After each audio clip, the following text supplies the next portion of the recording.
E aí, aqui é o Moroni mais uma vez, aqui no Investindo em Você. Não repara a bagunça, tá uma zona, a gente mudou para esse apartamento novo, tem uma semana, a gente tá arrumando ainda. Eu tô gripado, vocês podem perceber também, então, por favor, não fiquem bravos com os meus sniffs. Existem duas polêmicas, dois assuntos que são muito polêmicos, na verdade, entre os jovens principalmente, que é o assunto do carro próprio e da casa própria. E hoje eu não estou aqui para falar o que é certo e o que é errado para você, eu só estou aqui para te mostrar do ponto de vista financeiro e do ponto de vista de crescimento, o que seria uma opção mais interessante. Bom, vamos começar pelo assunto que causa uma pressão um pouco maior na gente, que é o assunto da casa própria. Os nossos pais, os nossos avós, nossos amigos esperam que nós tenhamos a casa própria, principalmente depois de casar, né?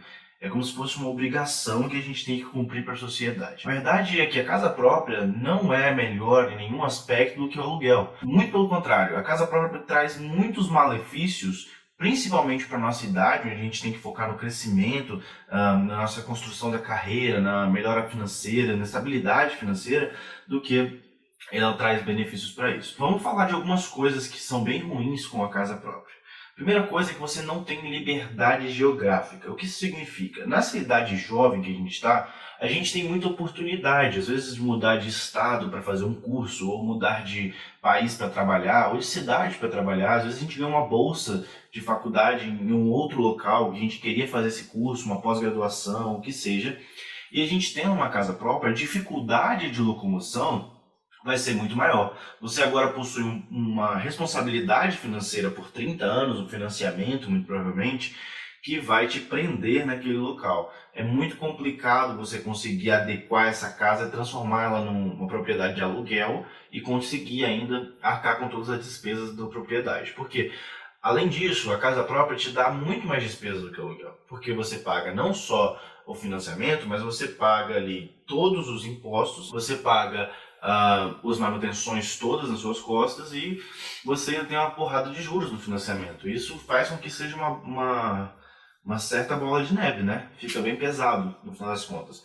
Sem falar que muita gente se precipita e faz uma compra de uma casa sem pensar no custo que vai ter para mobiliar, pintar e deixar do jeitinho que gosta. Então, eu tenho visto, infelizmente, gente comprar casa própria e não ter condições de colocar armários e colocar as coisas que queria. Ou se fez, teve que estourar o cartão de crédito e criou mais dívida ainda, o que é um péssimo começo para a sua vida se você está nessa idade. Você não tem estabilidade financeira, você nunca devia fazer uma dívida como essa. Outros pontos negativos da casa própria é ali entre principalmente a falsa valorização, que seria o quê? Tipo, a gente vê muito no Brasil hoje as casas se valorizarem, né? A gente tem um valor que é dado pra gente, só que na hora da venda você não consegue chegar naquele valor. É uma dificuldade muito grande que a gente tem para vender a casa no valor que ela realmente vale.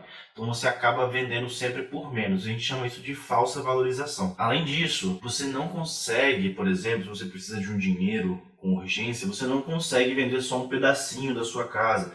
Não tem como você ir lá e falar, pô, vou vender essa varanda aqui, eu vou vender metade da cozinha e pegar o dinheiro. Existem problemas com venda de casa. Ou você vende tudo, ou você não vende nada. E quando você vende tudo, muitas vezes isso pode levar meses e até anos para que você feche uma venda. Isso te traz muitos problemas se você precisa do dinheiro imediatamente. Agora vamos falar um pouquinho dos benefícios do aluguel contra esses malefícios da casa. Bom, primeira coisa, você tem muita liberdade geográfica, porque você, mesmo preso num contrato, a facilidade para sair do contrato e o custo para sair de um contrato de aluguel é muito menor do que numa casa própria. Você poderia, por exemplo, cancelar o contrato de aluguel pagando 2 aluguéis a mais, muitas vezes, e mover para a cidade ou estado que você precisa mudar para conseguir fazer o seu curso ou trabalhar, pegar uma vaga boa de emprego e crescer na sua carreira. Eu, por exemplo, tive que largar a faculdade e o local que eu morava e vim para os Estados Unidos. Graças a Deus, eu só tinha um apartamento que eu alugava lá de R$ 1.300 e não era, nem contrato tinha, não tive que pagar multa nem nada. Então, foi muito bom, foi muito fácil para mim poder fazer essa transição. E hoje, vocês me acompanham, vocês veem como minha vida melhorou e cresceu muito aqui. Outra coisa que você tem de benefício é que quando você aluga, a maior parte das vezes, as manutenções são feitas pelo proprietário e não por você. Então você não precisa gastar o seu dinheiro e tempo consertando as coisas da casa, porque muitas vezes eles são responsáveis pelas coisas que estragam sem que seja sua culpa, né? Então é um dinheiro a menos que você vai gastar. Outro ponto muito positivo sobre o aluguel é que ele é muito mais barato do que o financiamento. Eu fiz um pequeno estudo aqui e eu achei que 87% das vezes, 87%, ou quase 90%, é mais barato alugar a mesma propriedade do que comprar a mesma propriedade. Um exemplo muito rápido aqui, esse apartamento que eu estou morando aqui nos Estados Unidos, ele para alugar custa 1/3 do que ele custaria para comprar. 1/3.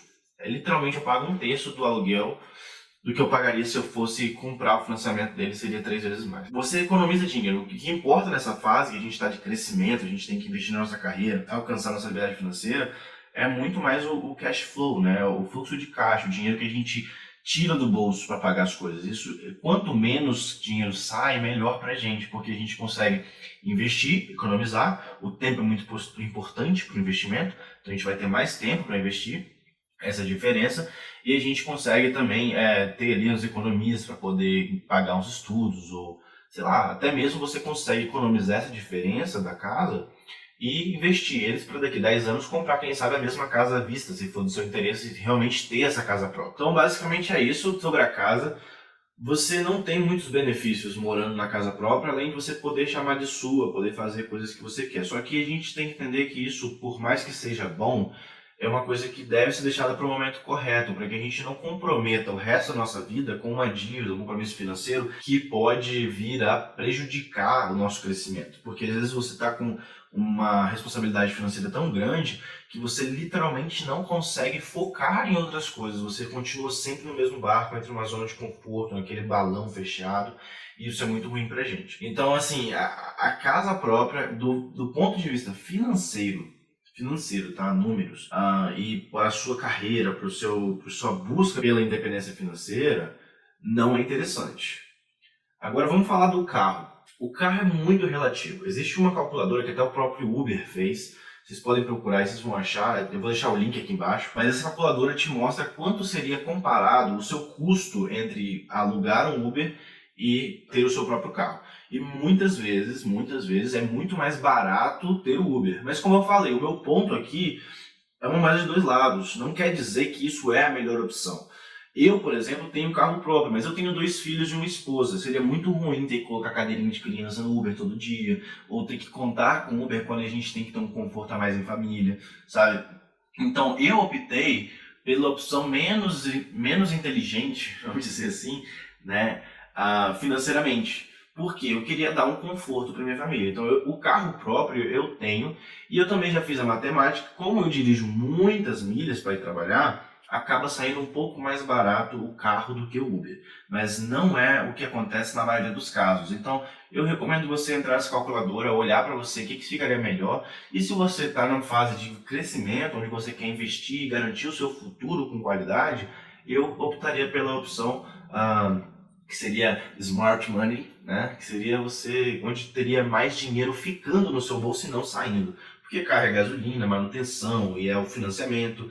Ah, mas é meu, cara, não importa, isso não faz diferença, vai por mim. Isso é só uma coisa que colocaram na sua cabeça, tá bom? O que importa é sempre o patrimônio que você constrói sobre o que você gasta. Então, toma muito cuidado para não acabar achando que está construindo alguma coisa e não está construindo nada. Tá bom? Esse é o vídeo de hoje. Se você gostou, se você tem mais dúvidas, qualquer coisa, deixa aqui nos comentários. Deixa um like maneiro aqui pra gente. Se inscreve no canal. A gente vai trazer conteúdo que nem esse sempre que possível. E eu conto com você lá no Instagram também, @MoroniSalvador. E a gente se vê na próxima. Até mais!